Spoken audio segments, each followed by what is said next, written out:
दुनिया भर में उथल पुथल मची है, कुछ ना कुछ परेशानी चल रही है, जिसके पीछे का एक मेजर रीजन ग्रहों का गोचर भी है, खासकर राहु केतु का राशि परिवर्तन। आज हम बात करेंगे कि मिथुन राशि यानी कि जेमिनी राशि के व्यक्तियों के लिए कैसे जाने वाले हैं अगले 18 महीने। राहु केतु 18 मई 2025 को राशि परिवर्तन कर चुके हैं।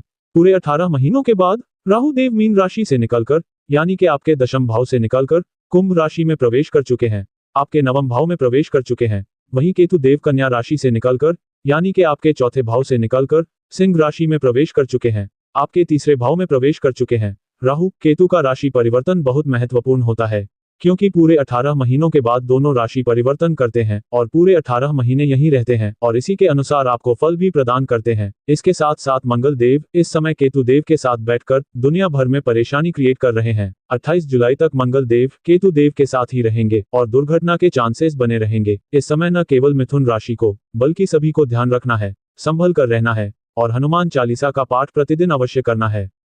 चलिए अब बात करते हैं कि राहु केतु का ये राशि परिवर्तन मिथुन राशि के व्यक्तियों के जीवन में क्या फल लेकर आ रहा है। दोनों की दृष्टियां भी होती हैं, ये दृष्टि किस भाव पर पड़ेगी और क्या फल आपको मिलेगा, इसके बारे में भी हम इस वीडियो में चर्चा करेंगे। ये वीडियो आपकी चंद्र राशि पर आधारित है। वीडियो के अंत में आपको उपाय भी बताए जाएंगे। अगर आप हमसे अपनी पर्सनलाइज्ड कुंडली पर परामर्श लेना चाहते हैं तो नंबर वीडियो के डिस्क्रिप्शन में है।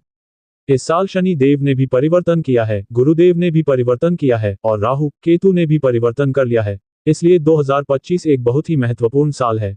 चलिए शुरुआत करते हैं। राहु और केतु दोनों एक साथ ही परिवर्तन करते हैं, क्योंकि दोनों एक ही राक्षस से बने हैं जिसका नाम था स्वरभानु। जब भी राहु ग्रह किसी की भी कुंडली में किसी भी ग्रह के साथ बैठते हैं तो उस ग्रह की पावर को भी ले लेते हैं, और केतु ऐसे ग्रह है जिस ग्रह के साथ बैठते हैं उस ग्रह की पावर को बढ़ा देते हैं।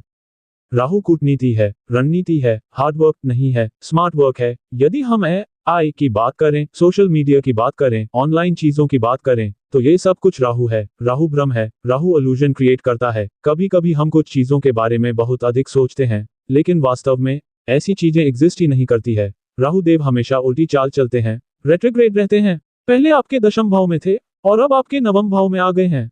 तो चलिए जानते हैं कि ये राहु देव आपको क्या फल देने वाले हैं। अगले 18 महीनों तक नवम भाव होता है भाग्य का, लक का, उच्च शिक्षा का, पिता का, धर्म का, स्पिरिचुअलिटी का। पूरे 18 सालों के बाद राहु देव यहाँ आए हैं। इस समय राहु देव आपके मन में बहुत सारे आइडियाज देगा। आपको लगेगा कि आप बहुत कुछ करना चाहते हैं, लेकिन राहु देव का भाग्य के भाव में बैठना आपके भाग्य में रुकावट देगा, क्योंकि राहु देव जब नवम भाव में बैठते हैं कुंडली में पितृ दोष का निर्माण करते हैं, क्योंकि नवम भाव पिता का होता है। यहाँ राहु देव चीजों को डिले कर सकते हैं, खासकर जब भी आप कोई काम जल्दबाजी में करेंगे उसमें आपको लॉस नुकसान हो सकता है। आपको लगेगा कि आपका भाग्य बहुत अच्छा है, आप जितना सडनली चीजें करना चाहेंगे उतना ही काम लटकेगा, और आप जितना सोच समझ के पेशेंस के साथ काम करेंगे उतना ही आसानी से काम बन जाएगा। इसलिए इस समय स्थिर होकर पेशेंस के साथ आपको काम करना है, सोच समझकर ही किसी भी काम में हाथ डालना है।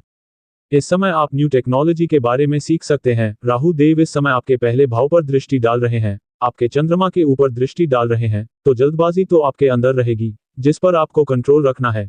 पंचम भाव पर भी दृष्टि है, जिसके परिणाम स्वरूप आपको लव रिलेशन में भी इल्यूजन रहेगी, शंका होगी, जो चीज नहीं है उनको लेकर भी आपको भ्रम हो सकता है। वैवाहिक जीवन में ऐसा कुछ नहीं होगा, लेकिन प्रेम प्यार में आपको डाउट्स रह सकते हैं और इस समय प्रेम प्यार में नेगेटिव थॉट्स भी रहेंगे। राहु देव पहले भाव को देख रहे हैं, इसलिए आपके अंदर कॉन्फिडेंस भी रहेगा और आप कोई नई चीज ज्वाइन कर सकते हैं, जैसे जिम ज्वाइन कर सकते हैं। अपनी पर्सनालिटी किसी को दिखाने की कोशिश करेंगे। इस समय धर्म के बारे में बात करना, प्रैक्टिकल हो जाना, लोगों के साथ कहीं ना कहीं आयु करना, बहस करना, खासकर धर्म की बातों में, समाज से जुड़ी हुई बातों में, स्पिरिचुअल बातों में आपका कूदना, बहस करना देखा जाएगा। इसके साथ साथ नई चीजें सीखना भी देखा जाएगा। इस समय आप नई नई जगह पर जा भी सकते हैं, क्योंकि नवम भाव लॉन्ग ट्रैवल्स का भी होता है। लंबी यात्राओं के बारे में आप सीख सकते हैं, पढ़ भी सकते हैं। कोशिश करिएगा इस समय प्रेम प्यार में कोई इल्यूजन क्रिएट ना हो, अन्यथा कुछ समय के लिए बातचीत बंद हो सकती है। और यदि अब वैवाहिक है तो अपनी संतान के लिए कुछ नया सीखेंगे, उन्हें नई चीजें सिखाएंगे भी। अब केतु देव की बात करें तो केतु देव आपके तीसरे भाव में बैठे हैं। अगर आप सोशल काम करते हैं, इंजीनियर है, सर्जन है या कनेक्टिविटी से जुड़ा कोई काम करते हैं जहां टेक्नोलॉजी यूज होती है, तो आपका काम बहुत अच्छा रहेगा, ग्रोथ होगी, लेकिन बैलेंस बना के चलना होगा। इसके साथ साथ यदि आप ट्रांसपोर्टेशन से जुड़ा काम करते हैं, यात्राओं से, ट्रैवलिंग से जुड़ा काम करते हैं, या ऑनलाइन या इंटरनेट से जुड़ा काम करते हैं, जैसे यूट्यूब वगैरह पर कुछ करते हैं, तो अपने काम को बढ़ाएंगे आप। इन कामों में भी आपको ग्रोथ मिलेगी।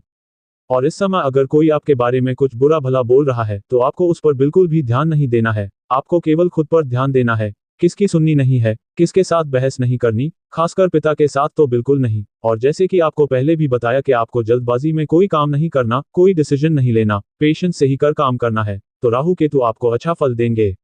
अब बात करते हैं कि क्या उपाय करने चाहिए मिथुन राशि को। तो आपकी राशि के स्वामी बनते हैं बुध देव, इसलिए बुध देव के बीज मंत्र का प्रतिदिन 108 बार पाठ करें। ओम बुधाय नमः, इसके साथ ही ओम नमः शिवाय का पाठ भी प्रतिदिन करें। साथ ही हनुमान चालीसा का पाठ भी प्रतिदिन अवश्य करें और उगते हुए सूर्य को जल अर्पित करें तांबे के बर्तन से। इसके साथ साथ पक्षियों को दाना डालें और स्ट्रीट डॉग्स को भी खाना खिलाएं। आपके लिए बहुत अच्छा रहेगा। अगर ये वीडियो आपको अच्छी लगी हो तो हमारे साथ बने रहिए और चैनल को लाइक, शेयर और सब्सक्राइब करिए। धन्यवाद।